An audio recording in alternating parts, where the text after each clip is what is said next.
This is absolutely crazy. A writer has proposed a pretty wild trade for the Cats. I'll tell you who the player is that they could be trading for. And tonight, game number 2 of the Cats West Coast road trip against the LA Kings. Can Brad Marchand and company get a W, put points in the win column, and start moving up from the basement in the Atlantic Division standings? And what will Paul Maurice do? Keep the same lines or change things up? We'll see. Guys, thank you so much for joining me in this episode of Panthers Digest. As always, I'm your host, Greg Andrews. Don't forget to hit that subscribe button down below. You guys need to stay up to date with anything and everything that's with your back-to-back Stanley Cup champion, Florida Panthers. And guys, we need to start beating out. If you haven't subbed and you watch my videos, please click down below. Don't forget, we got to beat out the Oilers page. We got to beat out the Tampa Bay Lightning page. We got to beat out the Leafs page. Let's get ahead of some of these teams. Let's get there. Help me get to that 4,000s. I really appreciate it. And also, for those of you saying that I am panicking, oh, it's a long season, I know that. I know that, okay? A lot of you are making comments, and I'm reading them, and I already know you're not watching the whole video. I know they're long. You could skip through it here and there, but I'm stating a lot of the things that you guys are putting in your comments, and I know you're not watching the whole video. I just want to put that out there. I do know it's a long season. I'm not saying the Cats have to be in panic mode and try to figure out, can they, who are they going to trade for? That's not what I'm saying. I'm just saying the panic meter is starting to move a little bit. All right? Should they make a move immediately? I am not saying that. After this road trip, if they don't win a single game and still have the worst road record in the NHL, something might have to happen to get this team kick-started offensively. Again, there are issues with the team. We're seeing it. I know they played a lot of hockey in the last 3 years. I know 3 straight Stanley Cup Finals. Duh. I know all of these things, everyone. I know it. I watch them just like everybody else has been watching them. Okay? I know they're tired, but the Oilers have been to 2 straight Stanley Cup Finals. They're in the middle of their division. I know it's early. I know they're only 2 or 3 points out of the wild card right now. But we need to see them playing better hockey. I don't care about where they are in the division right now, but I'm seeing numbers-wise, they're nowhere near where they were last year at this time of the season for their point total overall. Not in the divisions, but I'm talking about player stat-wise. Total points, assists, goals, for, things like that. They were doing a lot better at this time of the season than they were last year. But they can get that kick-started at any moment, and I feel like the expected goals for, has got to change because we're in the basement of that. It has been deplorable this season. Our expected goals for has just been awful. And I know it's going to shift. It's going to get better. Even Jameson Olive is like, listen, it's going to pick up. Something's going to start to click sooner than later. It's been a rough start to the season, especially on the road. I believe we're 1-5 right now on the road, so that's the worst in the league. Even the Maple Leafs are 1-3 on the road. And I can't remember who the other team is. I think it's the Buffalo Sabres. I believe they have 1 win, like 4 losses or 3 losses, but they still have 2 overtime or shootout losses. So they're at least picking up some points. If the Cats are able to do something like that, okay, that'd be better. But they got to play better on the road. At home, they're great. On the road, got to figure something out. So anyways, let's get into who the player is. I think you guys probably know by looking at the very first picture that came up. Well, it is Steven Stamkos. Landing spots in Bleacher Report. Joe Yerdon wrote an article about 7 different teams that he believes could try to go after Steven Stamkos, who's not having the greatest year of his career. The last 2 seasons have been a little rocky, especially in the plus-minus. Was okay last season, not too great this season. Again, he does not have a Kucherov to help set him up, so it's been tough goings for him in terms of scoring goals as well as assists. He's still playing a lot of hockey. We'll get into his numbers in just a second, but that is the man that some people believe could be a player that we could look at.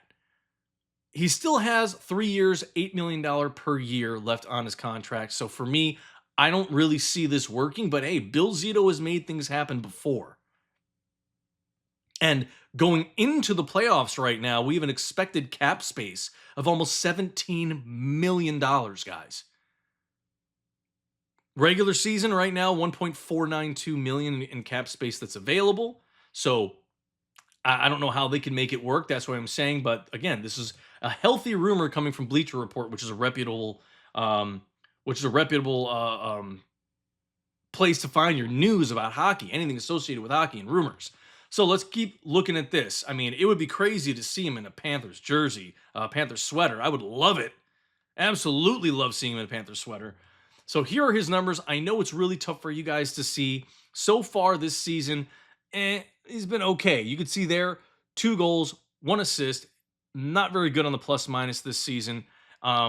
Still a lot of time on ice, about 16, 17 minutes per game. So he's still playing well. He's been healthy the last 4 seasons. He's been playing, 78 games or more the last 4 seasons. So he's been healthy. I know he's getting older, 35 years old, but can he kind of pull a Brad Marchand? If he comes here and he plays, and let's say we keep him through the playoffs, you team him up with Aleksander Barkov potentially, and it could be great, but that won't happen because guess what? They're both technically first line guys, but I don't know.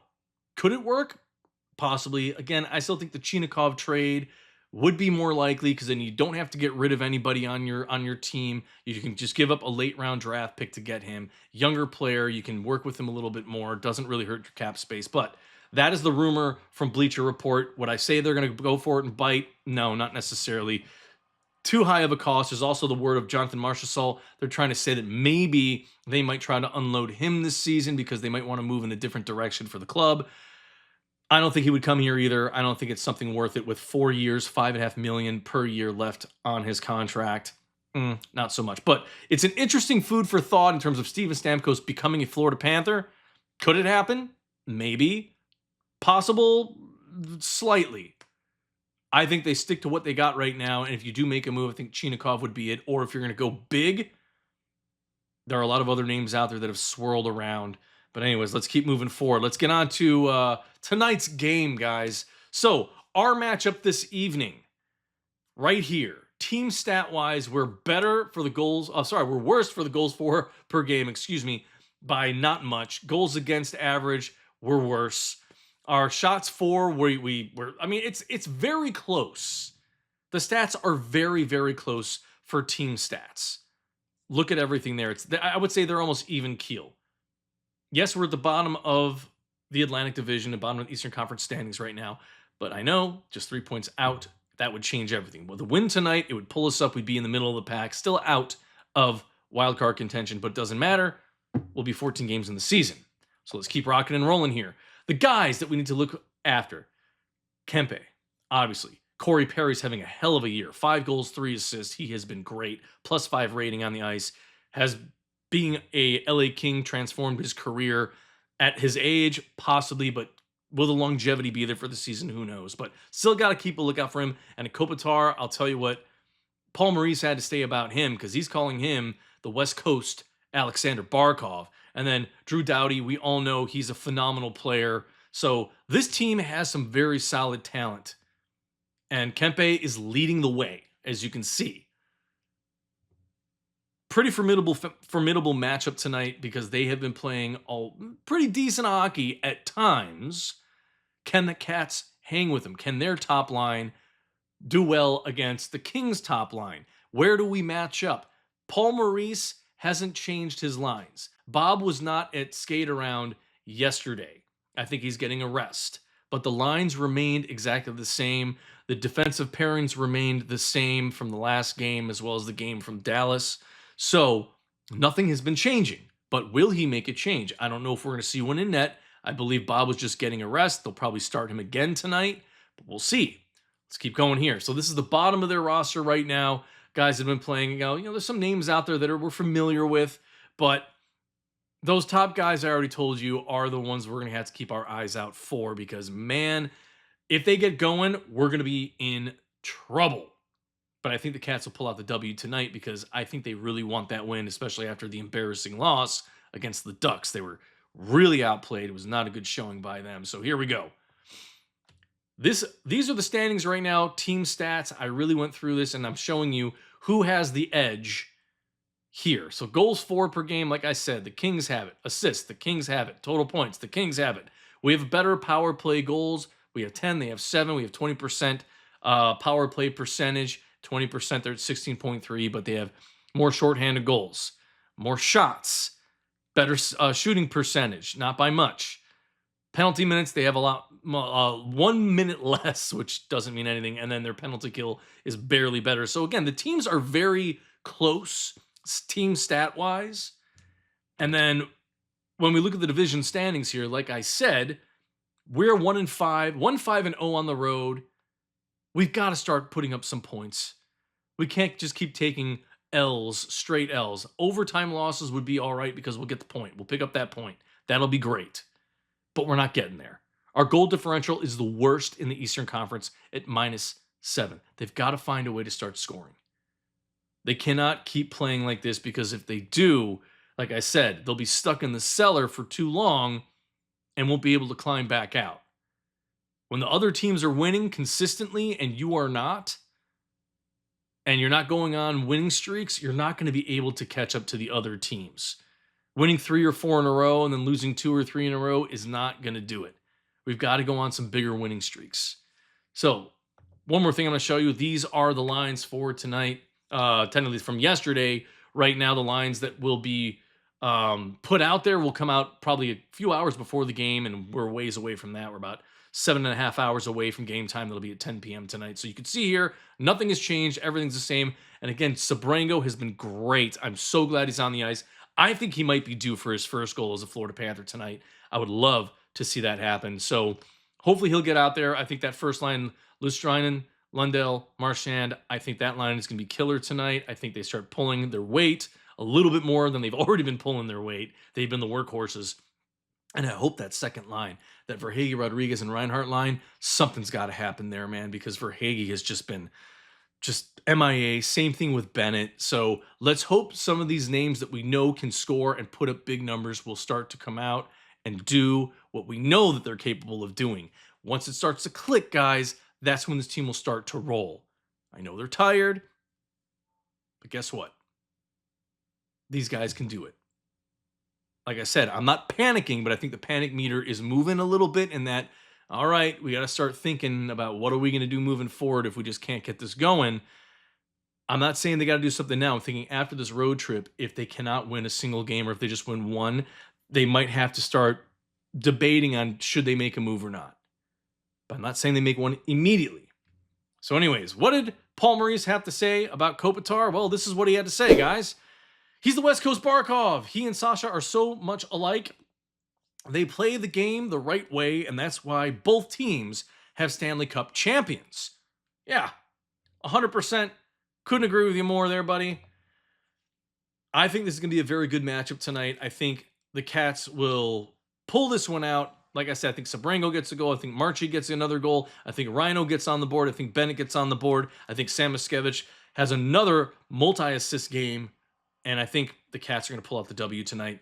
I'm going to call it a 5-3 victory. I think one of those goals will come as an empty netter in the end. But one thing before I go, I wanted to actually bring this up with you guys in terms of where the LA Kings stand in the league for their offense and stat-wise. So goals for 2.79, they're 22nd in the league. Assists, 68, they're 19th. Points at 18th in league. Power play goals, they're 23rd. Power play percentage, 23rd.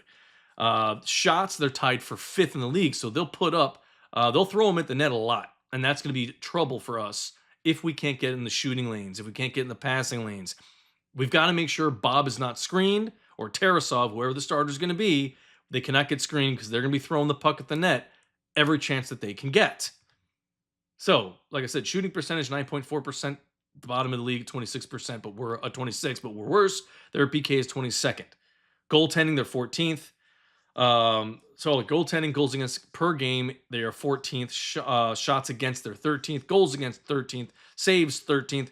And save percentage at 16th. So middle of the road for them for most of their stats as a team. I already told you the guys to look out for. Should be a very interesting one tonight. Let's cross our fingers they can get the W, put up 2 points in the Atlantic Division, crawl up out of the basement, and start getting something rolling here. I know the road has been tough for them so far this season. Let's hope they can turn it around and have a good showing tonight. So anyways, guys, if you can stay up, wear your red, cheer loud. Don't scream too loud if you have kids so that way they can sleep. But anyways, talk to you guys tomorrow. Do a little post-game analysis. If there's any news and any happenings happening news happening. Yeah, whatever. With the Cats, I'll let you guys know. But anyways, thank you all so much. Don't forget to hit that subscribe. We got to beat out the Oilers, the Leafs, the Lightning. Let's get ahead of these teams and make this channel better than theirs. Help me get to 4,000. I appreciate it. Anyways, guys, thanks so much. Enjoy the game and go Cats.